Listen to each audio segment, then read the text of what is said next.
So this game I'm also going to be recording because I've realized that last game I didn't talk about the runes or the summoner spells or anything like that.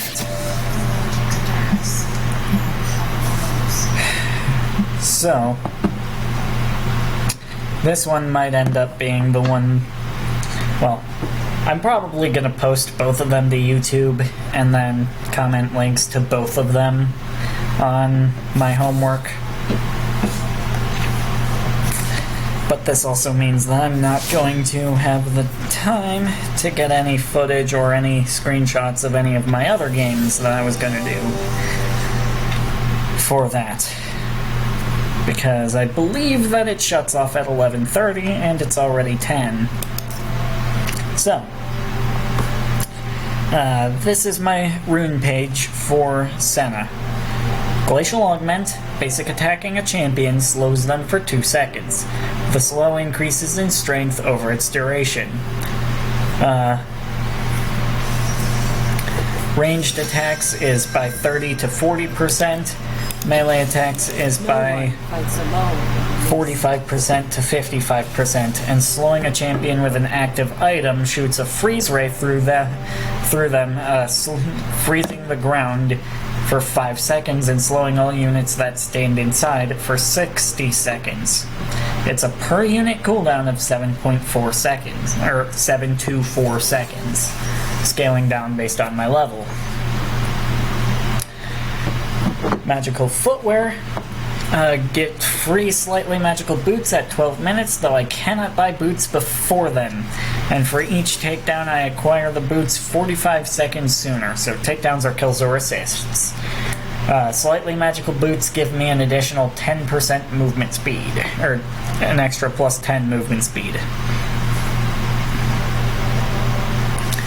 Biscuit delivery. I gain total biscuits of everlasting will for every 2 minutes until the 6-minute mark. Each biscuit restores 10% of my missing health and mana, and consuming or selling a biscuit increases my mana permanently by 50. Champions without mana restore 12% missing health instead. Approach velocity, gain 15% movement speed toward nearby ally champions that are crowd controlled or enemy champions that I crowd control. With then presence of mind and legend bloodline and offense armor for my stats.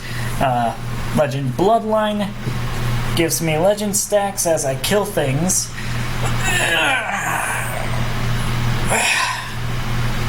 I don't know why I'm so tired. I slept like 12 hours today, and yesterday, and the day before.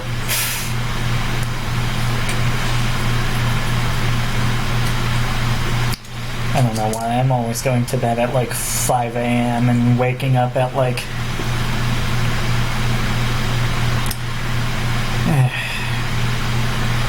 5 p.m.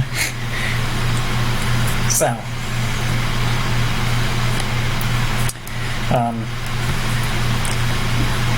get legend stacks as I kill things. Each legend stack gets me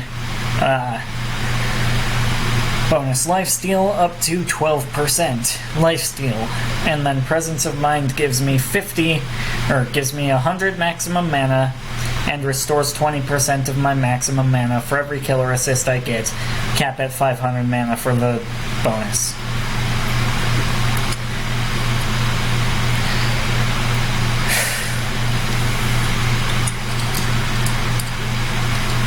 I have a Lego Ivysaur. He is a good boy.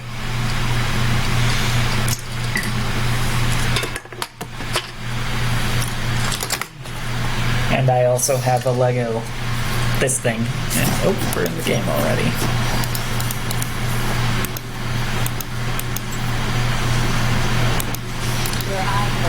Ghosty subway station. Seriously. Really cool. Spooky. Okay. Well, we're in the game, so it's time to play. Time to get serious. If I win this, I'll be back in promos to gold. Last season I peaked in Platinum. Or not in Platinum, I didn't touch Platinum, but I peaked in promotions to Platinum. And this season I am taking... I'm now on 113 games. This is my 114th game this season. Total. With very high win rates on every champion that I play.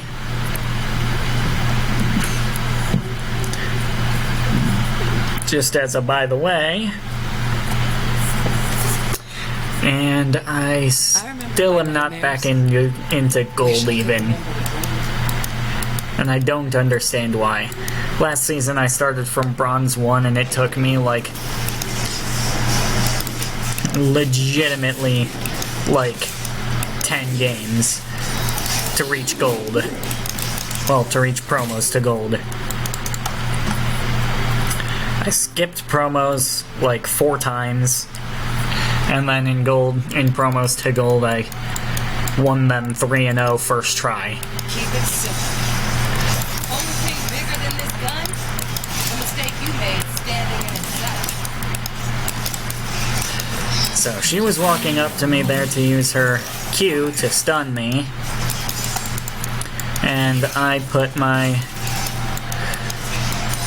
Keystone Rune onto her and just kind of walked away. And also used my passive as part of that as well, because my passive increases my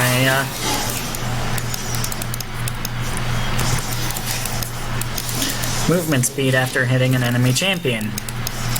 Or after using a basic attack in general, I think it is. Let's see, 330, 363, yep. After using a basic attack in general, I get faster. Living my best life. Not a second. About 33 movement speed faster right now. Which I think is like 10%.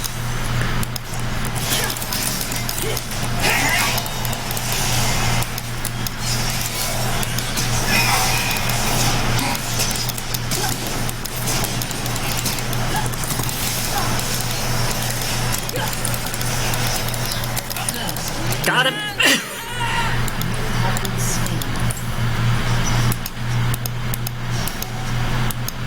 Every day I fought for my life. It's worth. I got him. Why should today be any different? Which is gonna give me the money for my Tear of the Goddess after I wait for a couple of seconds for it. I'm pretty sure both of us used all of our summoner spells there.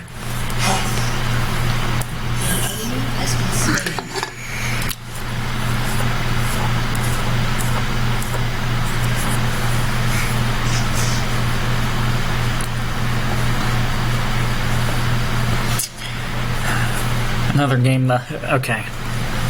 So, game mechanics. I'm pretty sure that I talked enough about game mechanics in my post and in my previous video that's going into the comments of that post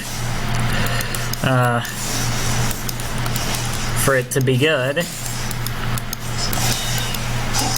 So I wanted to talk about the game mechanics of a couple of other games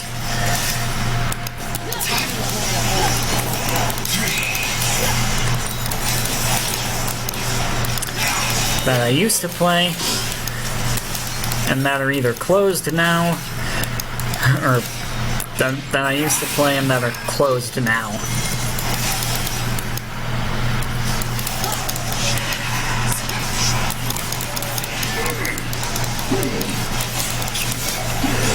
And she's dead. And they gave me the kill. Perfect. And she didn't get away from it.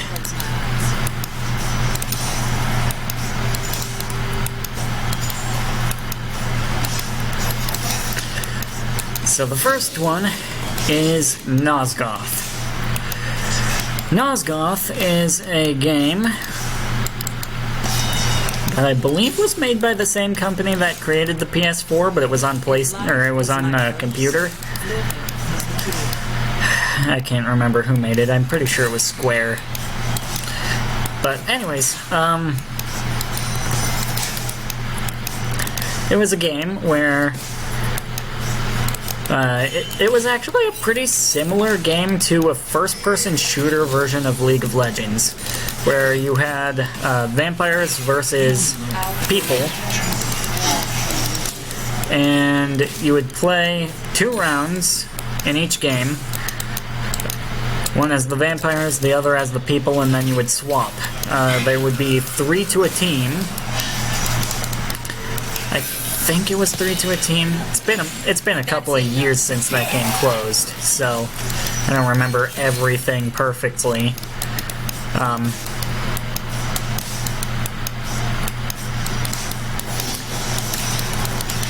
The vampires would be trying to kill off all the humans, and the humans would be trying to kill off all the vampires.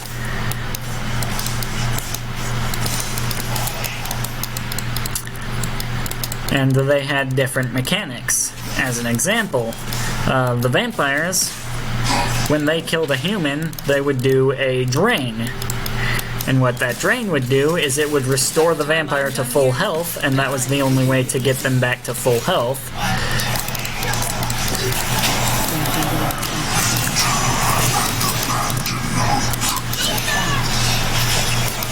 Okay.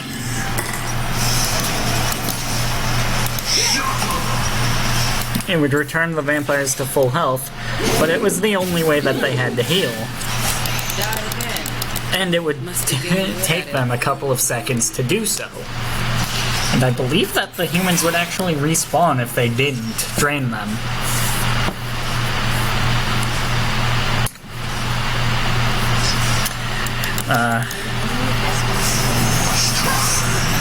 Meanwhile,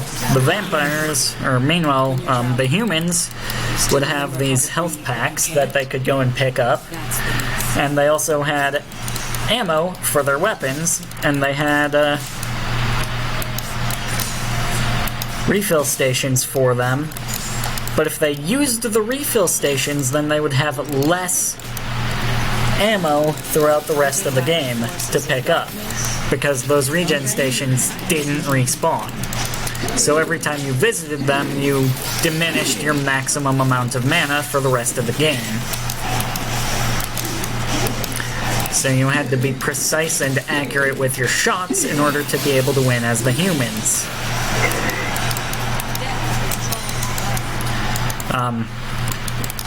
And there were different classes of both vampires and humans that all had different mechanics to them, and it was very fun. If something wasn't trying to kill me, it would have me worried.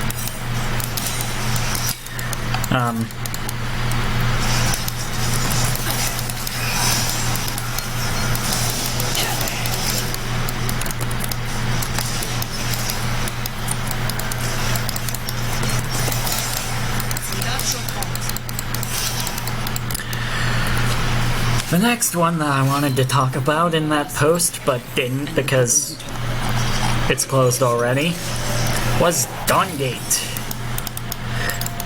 So Dawngate is a MOBA like League of Legends. Well, was a MOBA like League of Legends. Why isn't it letting me buy the control word? There we go. Dawngate was a MOBA like League of Legends, where you picked these champions called Shapers, and they were generally pretty unique from League of Legends champions.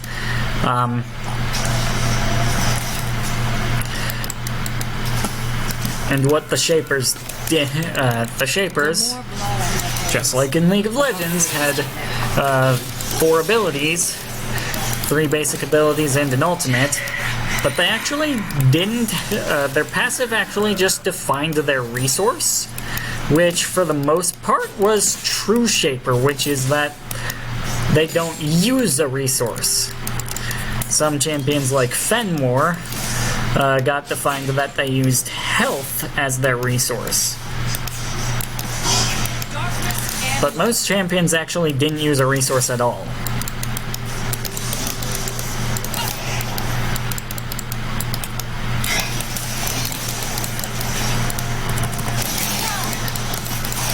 Okay.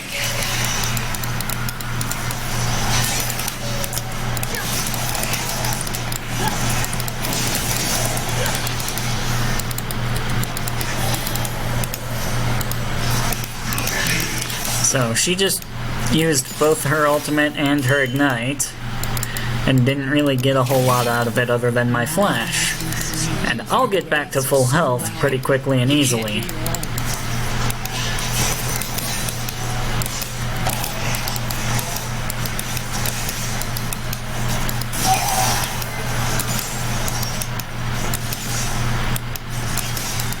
Because I'm Senna and I can heal myself. The mist is not in.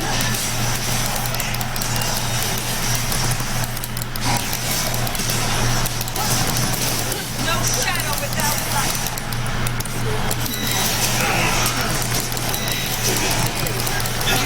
Very nice. Okay, so what that was Pike's ultimate, which is an execute that, if it kills an enemy, gives the kill gold to the last person who earned an assist for that kill.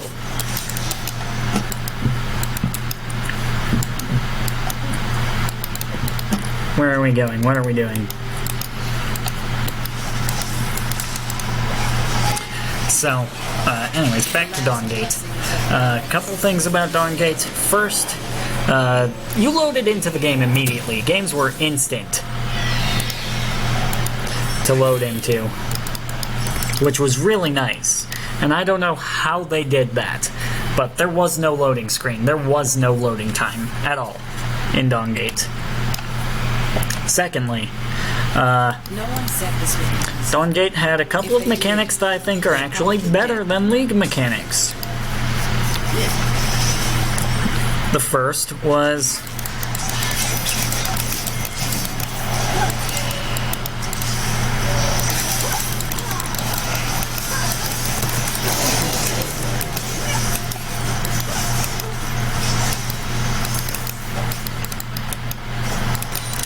that the first was their pregame. Their runes were these shapes. They could come in pretty much any shape, and and they had these slots in them, and you could put their pregame mechanic item.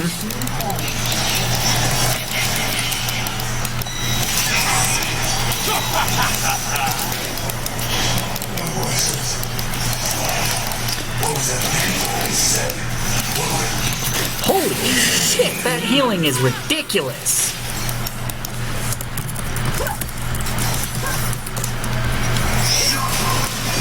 Like, he just got back to half health from one auto from dead.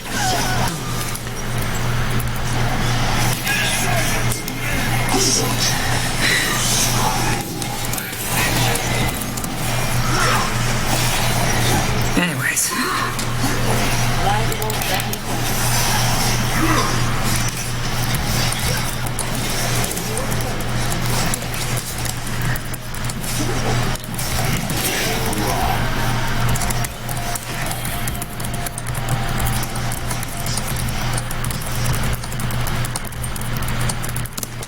Sentinel, light. When can I just be a person? When can I be you?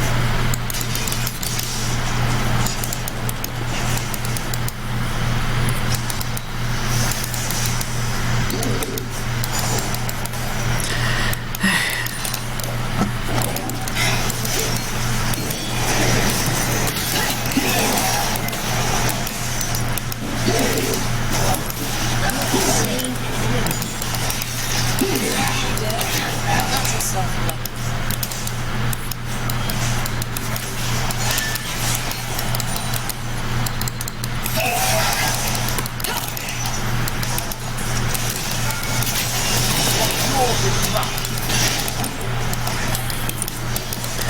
Anyways.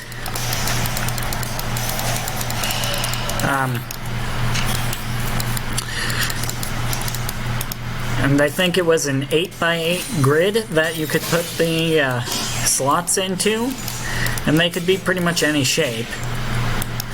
And then once they were there were these items that you could slot into them.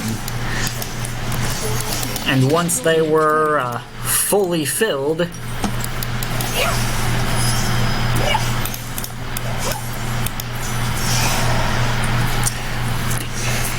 I'm pretty sure he flashed to get out of that. Once they were completely filled, they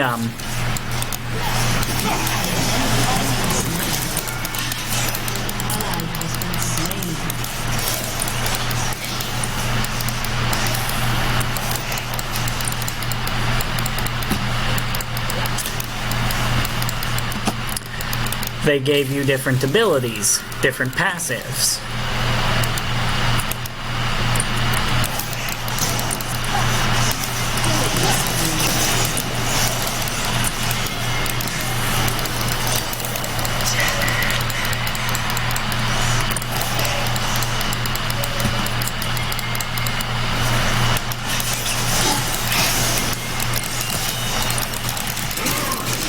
Nope.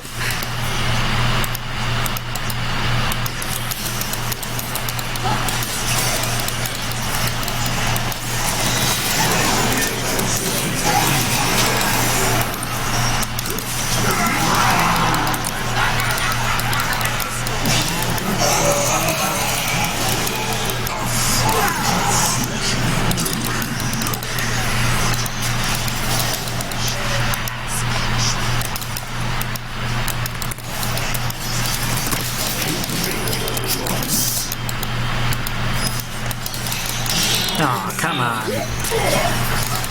Didn't think that had the range to hit me. Oh well.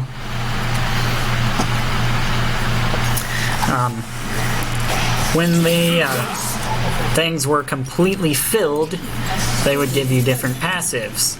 And the things that you would fill them with would give you different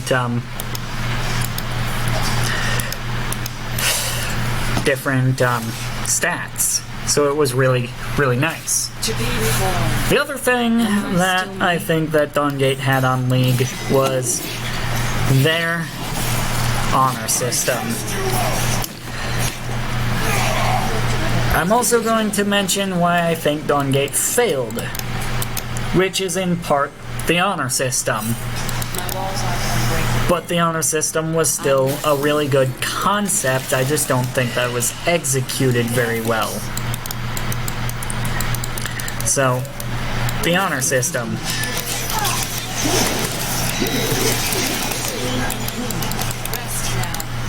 What the honor system in Dawngate was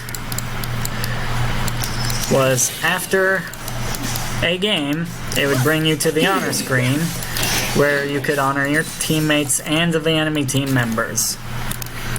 Depending on how many honors you got differing amounts of money for that game, as well as differing amounts of rewards, including being able to just for free get entire shapers. And I really need a QSS, because that's how you counter that. And he's done that to me twice now. Okay, I'm getting QSS next.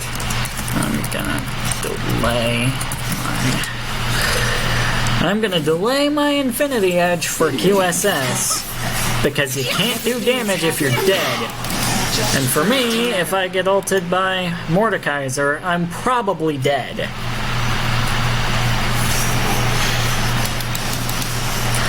Anyways,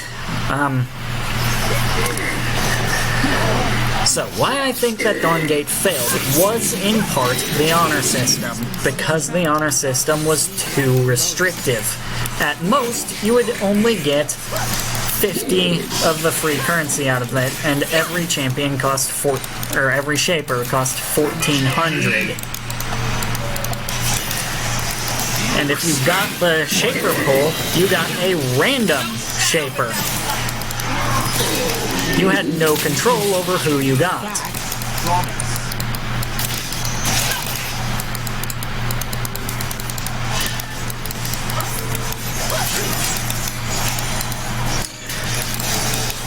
And because of that, it was very, very difficult to get the shapers that you actually wanted.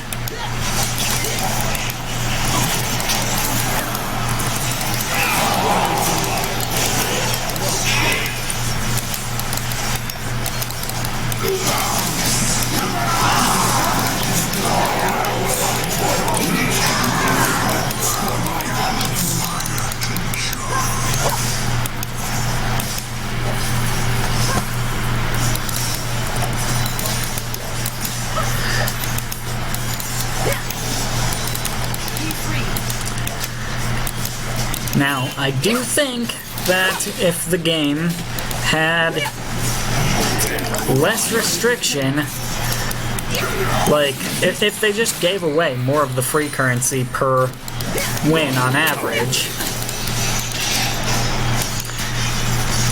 then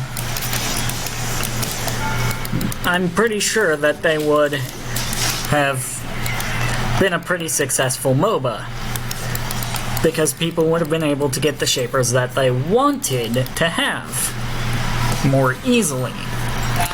That's where I think that they made their mistake, and that ultimately ended with them closing up.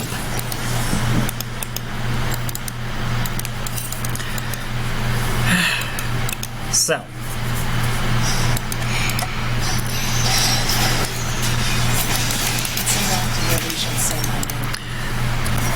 Next up, the next game that I wanted to talk about in the post that's closed already is another MOBA, this one by the name of Deadbreed.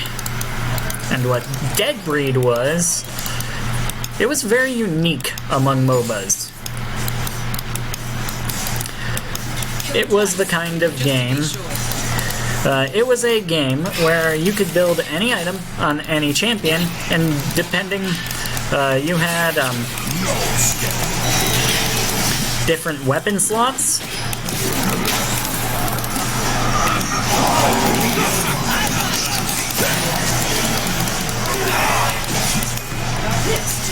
You had different slots for your armor and weapons and things that you could use, and I'm pretty sure that we just stomped them at this point. Like, Mordekaiser ulted me in order to get out of the fight. I'm pretty sure that I could have actually killed him without QSSing out of his ultimate. But whatever. It was... So, depending on what items you bought, your actual champion would change. If you bought an item in your weapon slot that was a sword, your character would become melee. If you bought an item in your weapon slot that was a bow, your character would actually become ranged.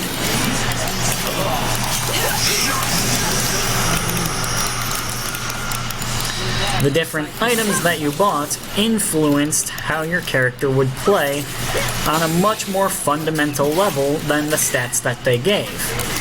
There were also relics, which you could only have one of each relic per team, and only one relic per team member.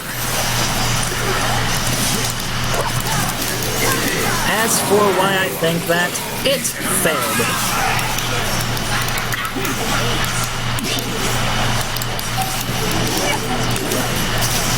I think that it failed because it had a very bad release. Like, from what I understand, its release was described as being borderline a closed alpha release, and it was listed as a open beta. Like, it was incredibly buggy and just incredibly bad when it first released.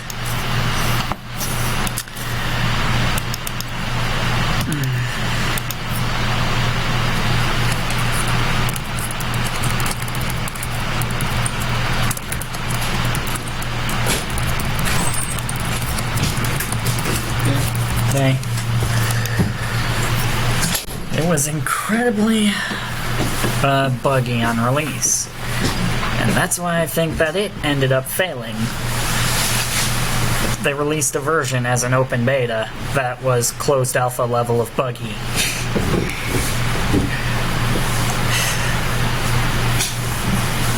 Anyways, game is over. I'm back in promos. I guess I'm gonna go ahead and get these videos uploading to YouTube so that I can post them in the comments of that thing before the time closes on it. Bye.